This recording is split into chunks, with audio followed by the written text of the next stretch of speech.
Reverse Your Diabetes. The Step-by-Step Plan to Take Control of Type 2 Diabetes by Dr. David Cavan. Read by Laurence Kennedy. Preface. I have worked as a diabetes specialist for many years. Very early on, I came to realize that the vast majority of diabetes management is done by the person with diabetes, and therefore it is essential that everyone with diabetes is given the appropriate training and education that will enable them to manage their diabetes as well as possible. From 1996 until 2013, I worked as a consultant at the Bournemouth Diabetes and Endocrine Centre. During that time, I developed my interest in patient education and launched a self-management program for people with type 1 diabetes called BERTI. I also helped develop an education program for people with type 2 diabetes called Focus on Diabetes. Focus had been started originally in 1993, and in its time was quite radical, providing high-quality education to people at the time of diagnosis with type 2 diabetes as part of their routine care. The program continues, in a different form, to this day. The key message of the program was to encourage people to change their lifestyles. Many did, and as a result their diabetes control improved dramatically, and quickly too.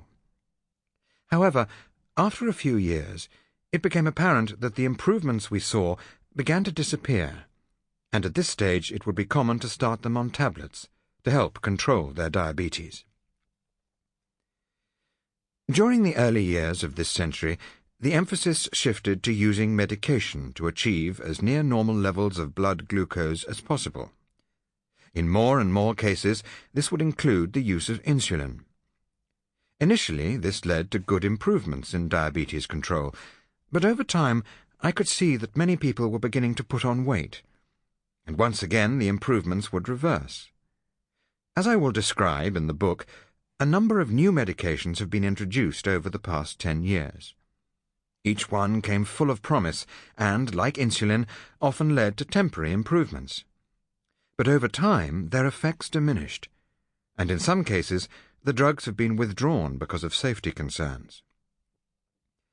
I now began to question the medical training I had received that had focused so much attention on medication as the best way of controlling type 2 diabetes.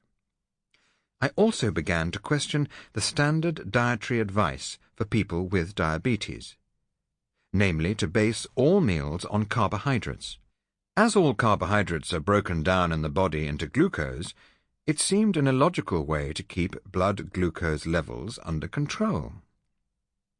I followed the experiences of people with diabetes who contributed to internet chat forums, such as diabetes.co.uk and diabetes-support.org.uk, and increasingly came to understand the concerns many held about the treatment they were receiving using established medical and dietary practice. In 2011, I began to suggest to people with type 2 diabetes that rather than increase their medication, they could try reducing the carbohydrate intake instead, and in many cases it worked.